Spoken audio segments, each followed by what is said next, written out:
I think one of the more obvious things to see, at least from our point of view, was Trez's energy on defense and when he was bringing off the bench. How much of a difference did that make tonight? And what was his presence? What did that do for you guys? It's going to be big for us, not just tonight, but moving forward.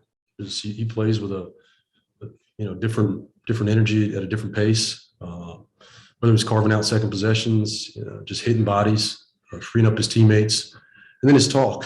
All those things combined, they are intimidating at times, and they're impactful because it can change a game quickly. What did you think overall of the defensive communication? Did you see what you wanted? And you mentioned this morning you wanted to see the adjustment, the second effort, and things like that. How did you think the guys did? Overall, there's a lot to take from it. There's some good, there's some bad, a lot of teaching, but there were some good moments. And, I think they were trying to do the right thing. And was it perfect all the time? No. But overall, the effort was there. We were trying to be in the right spot, and we tried to cover for each other, oftentimes over-helping, but your heart's in the right place. So we're not going to leave our teammates on an island. We're going to bring help. In those situations, sometimes we just have to feel, is it too much or how much is necessary? Understanding that KCP wasn't maybe in a slot he might have been in, how was the ball movement among your first unit?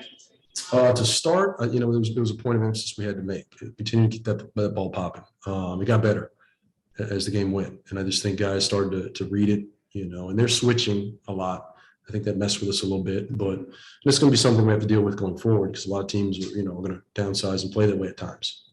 Last one for me, but what do you think of Corey's start? It was good. I talked to him before the game, and he's kind of been playing those starters minutes in practice, when Pope left. So he's gotten a cool taste of it. He's been with that group for some reps. So it didn't feel uncomfortable.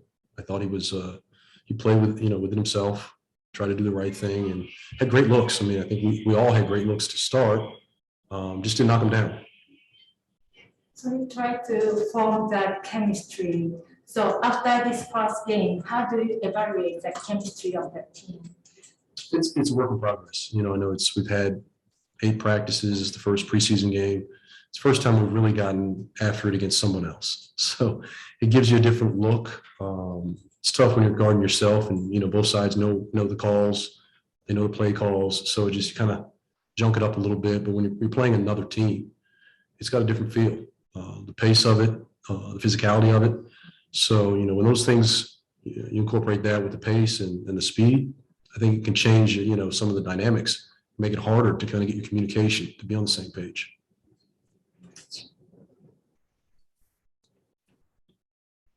I think that's it for in person. So we'll now go to Zoom. We'll start with Chris. Thanks, Kira. Hey, Wes, I saw there was some times where you had Neto and Aaron out there together. Were you incorporating them like that during camp? And what do you like about that combination in the backcourt? Yeah, we tried that quite a bit. I talked about both guys, and they're small in stature, but both of them are big in spirit, big in competitiveness, and to see them out there, they can play off each other. Either guy can handle and initiate. Both of them are secondary playmakers, so it gives us some flexibility with that unit. And defensively, they're going to get after it. So I don't really mind it. At times, teams going to make tough shots over them, but they're going to be in the right spot. They're going to try and give themselves a chance to defend the play. And Montrezl just came in. Obviously, you could see the energy level like right away, just getting on the backboards. Besides him, is there other guys that kind of in camp that kind of just carried over what they were doing during camp? Yeah, I thought AG, Aaron was great. Anthony was great.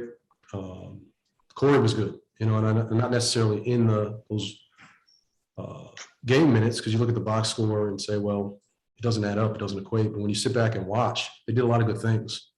I think that's carryover that we're looking to have. Appreciate it. Mm-hmm. Chase. Hi, Wes. What did you think about the early chemistry you're seeing from Spencer Dinwiddie and Daniel Gafford on pick and rolls? It's a tough dynamic. Whether it's Brad or Spencer, both guys are dynamic downhill scorers. They can shoot the three off the bounce. They can play make, get downhill, score at the rim. And Daniel's athleticism puts a lot of pressure on that defense. If he sets screens, commits to hitting bodies, you've created a 2-on-1. So now, you got that ball coming downhill. He's on the rim, opens up things behind that, with the amount of shooting we can put on the floor. It could be a threat, man. And once again, we had great looks early. I think 15 of our first 19, we would equate to paint threes, where whether it's a roll, cut, just a kick out, those type of things that generate tags. Those are open threes that we're looking to generate. And sorry if this was asked before the Zoom opened, but just what did you think about how Spencer looked in his first game since surgery? He looked terrific. In all honesty, I know it's been a while since we've seen him in live action, but I've been pleasantly surprised. No ill effects. He practices every day. He's in every live segment. So I give him a lot of credit. He looks ready. His condition looks great. So, as far as I'm concerned, he's back to normal. But, I know that's, a judgment for the medical people, but they're done to date, doesn't seem to have any ill effects on him at all. Neil? Coach, obviously, fewer preseason games this season. You guys have, 3 days before the next one. How do you see the next few days of practice going? Do you envision, maybe another 2 a day? No, not at this point. I think it's important to take a good look at what we did, clean up some things. We still have to get up and down a bit, stay competitive, stay ready, but also build on tonight. What can we add? What can we learn from this? Defensively, there are a lot of things, obviously. And offensively, we're going to have to work for switches, start putting in some of the other stuff that we've talked about all summer. So, no, it's just, I think it's more cerebral day, a day off tomorrow, cerebral day after that. And then we'll get one competitive practice before we play, on Saturday. Thanks, Coach. That's it, Coach. Thank you. You've been kind of running with the first unit guys for a couple days in camp. When did you start working with them, and what was that kind of getting into? What was that like for you? Yeah, Coach was right. A few days ago, I started to get some reps with those guys, and it's really easy to play with those guys. Really easy to play with guys like that. They know exactly where I'm going to be on the floor, and they have great vision of the floor, and have really good balance between taking what the defense gives them and then finding me in the open opportunities. So really easy to kind of step in there and feel seamless to me. I know it's just preseason, but still your first NBA game. Did you get a chance to take it in a little bit at all? Yeah, for sure. I mean, I've played in big arenas and in big environments, a lot, but this was different. It's different kind of having the NBA experience, getting my first NBA basket. So really, really happy with how today went, just on a personal level. When you start, do your rookie duties change? Are they okay, this time you actually, so no. Absolutely no. Yeah, and I've also learned that the goalposts kind of shift as far as what a rookie means. So, first year versus got to play all 82 games, you got to play in a playoff game. There's guys have different definitions for that. So I'm just here to serve, and I'm here to do whatever they ask of me. So, and to answer the question, no, it doesn't change. You played, you played well during the summer league. How different it is in the summer league and the seasonal? Yeah, it's much different. We've had a bunch of practices under our belt with the same guys. In summer league, our lineups were shifting and people were moving in and out. So a more cohesive group.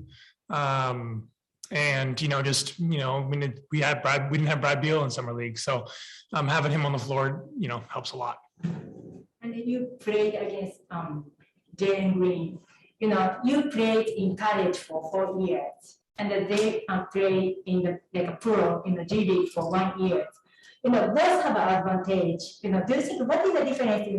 Playing 4 years in college and 1 year in G League professional. Yeah, I mean, going up against him, he's so young and so he's super talented, but he has a long ways still to go. Like we all do. Just developing. So, it just goes to show you that there's 100 different paths you can take to get to this spot. Mine being a little bit more conventional, and, I wouldn't change my experience for the world, and I'm pretty sure he wouldn't either. Corey, can you tell the difference in chemistry on court from the first day of training camp to now? Or I guess, how can you tell the difference? What feels more natural to you out there with those guys? Yeah, I mean, we're starting to figure it out. It's still not all the way there yet. There's still plenty of chemistry, still to be made, but, guys aren't really cutting on top of each other. Our spacing's a lot better. We're able to get into our plays a lot quicker. So just that little stuff that, an untrained eye really can't see. But it's starting to come together, and it's coming together fast. So I'm really happy with that. We'll go to Zoom. We'll start with Chase. Hey, Corey, just wanted to get your take on your first, I guess, glimpse at NBA spacing. You talked about how the spacing would be different. Obviously, as a shooter, you could benefit from that. Yeah, it all is just based around, trying to get as much space between each player as possible and make the defense, play 2-on-1. So whether that's on the roll or on the backside, or, it's all about finding those little advantages. And, those things didn't present themselves in college as much as they didn't do in the NBA. And that's where, guys make their money. Chris. Hey, Corey, I got a kick out of pregame Brad taking you up center court, meet the refs, the other players. Is that a part of rookie duties, or is this getting you prepared for something we don't know about yet? Well, yeah, I heard a hey, and I kind of turned and did a double take, and he was like pointing at me. He's like, come here. And so I was like, me? And so I walk up and I got to meet the refs, and that was what that was for. Kind of introduce myself. And, those relationships with the referees are really important. And, I'm thankful for Brad that he kind of called me out, and I was able to meet those guys and get a little bit of a leg up on the relationship we're going to form over the year.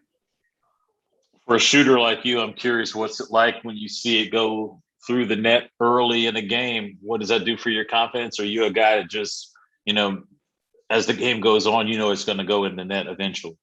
Yeah, it's a little bit of both. When you see it go in early, you're hunting your shot more. Guys are looking for you more. That's just kind of the way it goes. But with all the reps and the hours that I've put in, and a lot of guys who shoot it at our level, it's no matter how high, like how good of a day you have or how bad of a day you have, you got to stay level and even keeled. So, keeping a level head, shooting it when you're open, and always hunting your shots. And, we put enough work in to trust that it's going to fall, sooner or later. Appreciate it. Thanks. Neil. Hey, Corey, obviously your first game, just not even full minutes. Is there anything though that, stuck out to you maybe about, this is, definitely something that's different than, the college game or even just, practice? Yeah. Well, the first jump ball it was called, I was like pointing our direction, instead of like the center, and they throw up at the free throw line. So like, it's all just the little rules, little rule changes from the NBA to college that I'm going to have to get used to. The playing itself is fine, but the game is just played a little bit differently, and it's going to take a little while for me to get used to. Any other questions for Corey? I think that's it then. Teammate is the assistant coach there, Nate Tomlinson. I'm also friends with Kim English. So, Okay. so it's all family. George Mason. Love y'all outside of Colorado, of course. Okay. In Harvard. Wes said, you're back to normal. Congratulations. You don't have to do any rehab anymore. How did it feel that just the first minutes getting out there? I guess could use the old cliche like riding a bike. You know what I mean? I was his first preseason game. It's a long season. It's gonna be ups and downs. So I'm not gonna declare myself an all-star, but it felt good. I felt comfortable. We have no adverse reaction right now, so all signs are good. I think I was pretty happy. I asked Corey the same thing, but how can you see, or I guess where do you see the development of your guys' chemistry from the start of training camp to now? You said you spent a lot of time wanting to learn the guys and their tendencies and everything like that. Where do you see that coming along on court? Oh, in all facets, right? I think, connected with Gaff on a late lob today, hit Kispert on a single side tag for a three. Just knowing that, he slides up a little bit higher than some people stay in the corner. So, you're not necessarily looking for the deep corner pass all the time, just little nuanced things like that. And it's going to continue to develop. We're a new group in terms of who we have together. I don't want to keep calling ourselves a young group, though, because the people that are on the floor aren't that young. So we should have a certain standard for ourselves. KCP Pope have rings. Trez has played a high-low for a long time. Brad's an all-NBA type guy. I'm 28. Just looking down the line, I would say like our young guys that'll probably be in the rotation are Gaff, Kispert, and Aaron, right? So it's only 3 out of probably our 9 that are really playing, at least right now. I mean, obviously Rui and Denny, kind of an asterisk right now, but we should have a certain standard for ourselves. We have enough basketball IQ and veteranness out there. You mentioned Trez. What did his, I don't even know what to call it, oomph, presence, whatever. What would you describe that as tonight? Oh, Trez a dog, man. He's a dog. He's gonna bring it every night. He's gonna rip your heart out. And I think it's a certain presence and a certain mentality that is it permeates the group. So, it's definitely good to have him out there. And last one for me, but what did you see from Aaron tonight when you got to watch him? Man, like I think in turn he's got some of that Trez in him. He's just real silent, well mannered, all that, but he's not gonna take any expletive from anybody. Now's the time to censor yourself. There you go. It's been long time since you ruptured your ACL.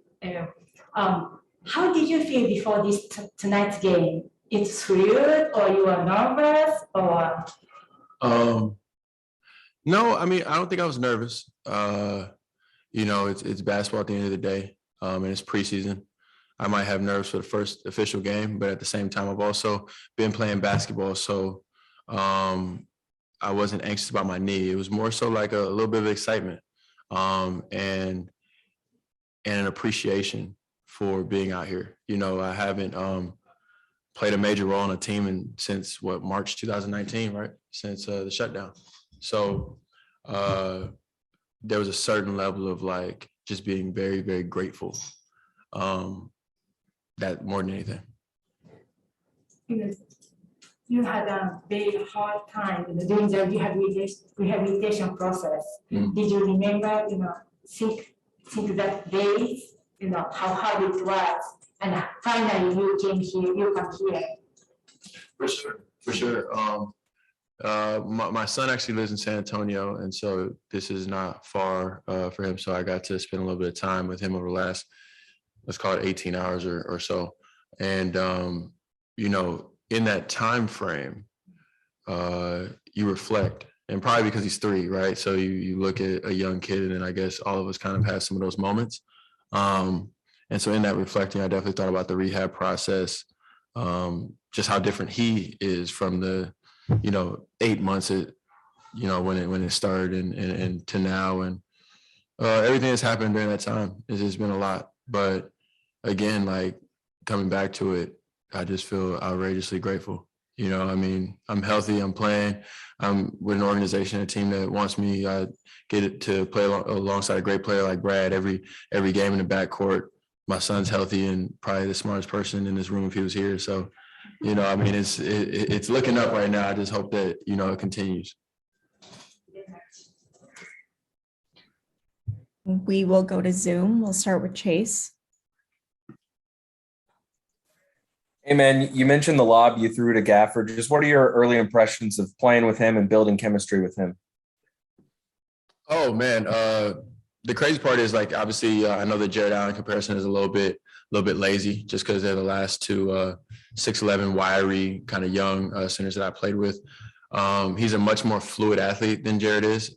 Jared has some things that he does that are better than Gaff for sure, and that's my guy. So not knocking Jared at all, but just the way he's able to kind of move, it's a little more guard-like than Jared was, and so it's going to be interesting. His fluidity as an athlete is certainly special, and ability to block shots and play above the rim. If you look at him in warm-up lines and layup lines, he's probably our best dunker, which usually doesn't happen from a center. So still a learning process, but man, he's a phenomenal athlete. Chris. Spence, you were talking about, having your son there. So I guess you didn't get the 2 naps in today. Oh no, for sure. Hey, listen. You definitely got you got the 90-minute one and then the 20-minute one, or okay. Oh, yeah. No, I got both naps. Look, here's the thing. My family knows this. Like, not to sound like crass or crude or nothing, right? But the job kind of has a lot of benefits for, in the entire situation. So we keep the main thing. Like, I'm gonna get my naps, I'm gonna follow my routine, I'm gonna drink my green juices and all the other stuff that seems very boring and you don't like it. But so far it's been good for my people. So, I'm sorry, son, like, go play with your mama and your grandparents and all the other stuff for the 3 hours. And he was pouting because he wanted to play games, and but it's good though. I mean, I kind of liked feeling missed. When he was 1 and 2, he didn't care about me at all. Now at like 3 and change, like, daddy's kind of cool now. So it's all good right now.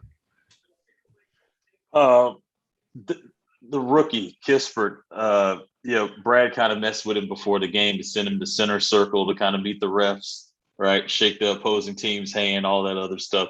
Is there anything, because he was a 4-year player, right? Like, this kid played a lot of games in college, but he's still a rookie. Are there some things that kind of surprise you about him? Obviously, getting into the starting lineup today was something he had worked on.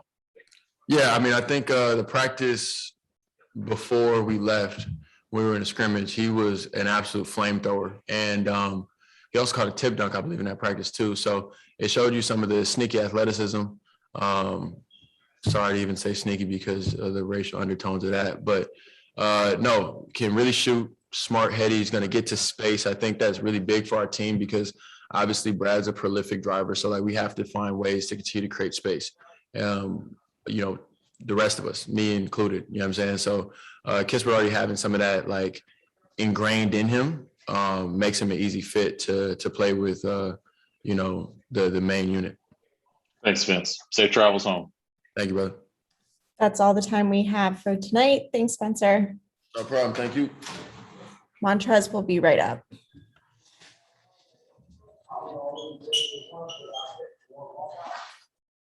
Since the energy and the vocalness and everything that you bring is not something you're necessarily like trying to do, you just do it by now, but Wes said it has an ability to change games. Why with this group is that so important to start off with preseason game 1? Because we're a relatively new group, from top to bottom, coaching staff, players, the whole organization in general. Really just trying to come in and just establish that veteran leadership that's we need in our locker room pretty much. We got a veteran guy, and like I tell people all the time, the guy that leads the Charles Yard group is Brad DeBille. But I mean, Brad is one of those guys who kind of does it by example. It's more so, follow me, follow what I'm doing. He's not going to really voice it, so I want to be that one on that backside for him to voice it, because I'm not really scared of, that nobody really has to say or, how nobody feel. We're all brought into, one main goal, and that's win the basketball game and, stack multiple wins together in order to make the playoffs and in order to, make some noise in the playoffs. Do you mind when people are like siding up to you and asking to take selfies when you're on the warm-up part? I mean, honestly, it's a little annoying at times. I mean, I tell people, if you're gonna take a selfie, knock yourself out. I mean, it's your phone, but don't look at me and ask me to, do that or interact with you, in that point of settings. Because even though I'm out here just playing basketball to you, this is my job. So I'm locked in the game plan. I'm locked in on the court. I'm cheering my teammates on, and I'm rooting for them guys. I'm not really consumed with taking a selfie with a fan on the sideline at that point in time. I mean, it's a little bit different here because I was drafted here. I played 2 years here, so the city still has love for me. The fans still have love for me, so it's a little bit different. So I don't turn nobody away. I tell them, well, do whatever you gotta do. If you want to meet me after the game and get a selfie, that's even better. But I don't really pay too much attention or let it really bother me, really. From what you saw of Gaffer tonight, just starting his first time starting for this team, starting the season, what did you think of him? I mean, he's a young player. He's definitely, willing to learn, hardworking. But I mean, in general, overall, us as a team, we got a lot of young guys who still have to, get over that learning curve. And we got to do it all together as a group, really. You're going to hear this message from me a lot, man. We have a, completely new team, completely new staff, man. So, I told people at the beginning in media day, starting out, man, we're going to have to do this together. It's not going to be on one person's shoulders. It's not going to be on just the coaching staff shoulders. Like, we're going to all have to go through these, growing pains together. But, at the end of the day, we're all pulling in the right direction. You know, we can't help but get success, really.